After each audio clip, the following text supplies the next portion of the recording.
We are making one of my favorite healthier desserts today. So I have 1/4 cup of butter and 3/4 cup of peanut butter. I melted both of these in the microwave for a few seconds. You could also do it over boiling water if you don't want to use a microwave.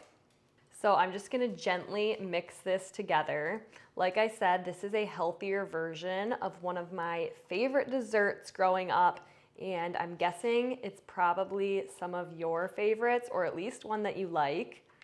So we're mixing this all together. And now I'm going to add in about 1 teaspoon of vanilla extract. Might have been a little bit more, but that's okay. A pinch of salt. And then 1/4 teaspoon of baking soda. And we will give that another good mix so that it is fully combined. And now I'm gonna add in 1/2 cup of powdered sugar.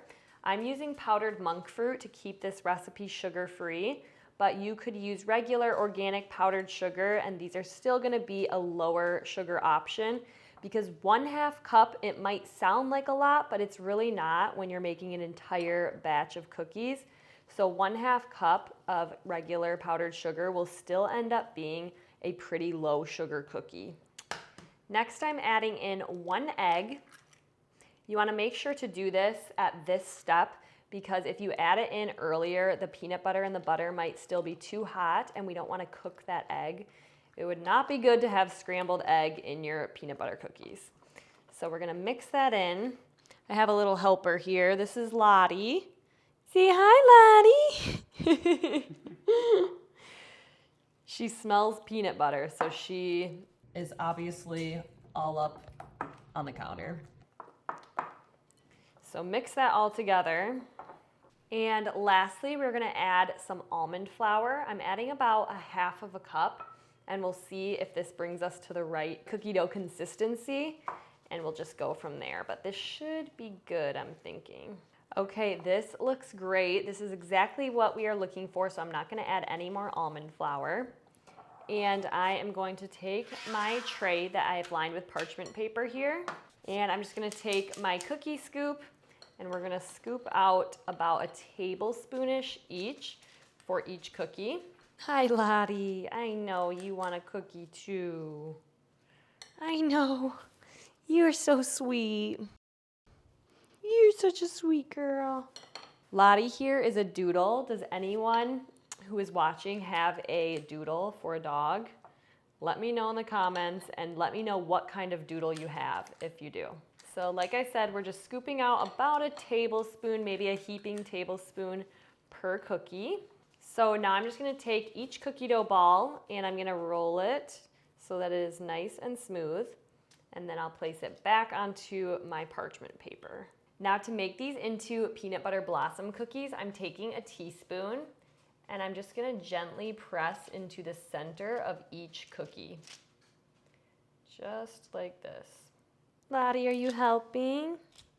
Are you helping me? Thank you. I know she should probably get in trouble for putting her paws up here, but she is just so cute. Okay, so these are gonna go into the oven at 350 for probably about 10 minutes, and then we will do our blossom portion of the cookies, which is my favorite part of these.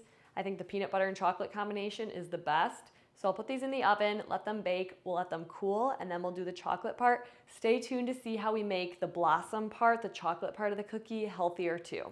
All right, it's been about 10 minutes and we are taking our cookies out of the oven. So while these are still warm, we're gonna take our teaspoon and just gently press into the center of each cookie, just like we did before they baked, just to make sure that we have that perfect circle ready for our blossom part of the cookie. So we just wanna make sure we have a hole in the center of each cookie. These smell amazing, so I can't wait to try them out. Okay, so our peanut butter cookies have pretty much cooled, and in my bowl, I melted 1/2 cup of chocolate chips and 2 tablespoons of butter. You could also do coconut oil if you want to keep it dairy-free. So I'm just gonna add a little bit to the center of each cookie. These are gonna be so good. So this is my healthier version of Hershey's Kisses. The Kisses don't have the best ingredients, So I just used some good quality chocolate chips and melted them with the butter, and it's the perfect alternative. So we're just putting this in the center of each cookie.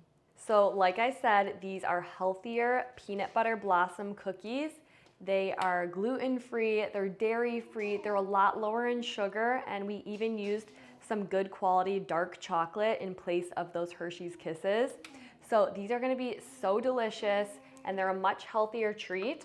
So they turn out so perfect. You can eat them just like this while the chocolate is still melty, or you can stick them in the fridge for about 30 minutes and the chocolate will set, and they're also delicious like that. So just whatever your taste preference is.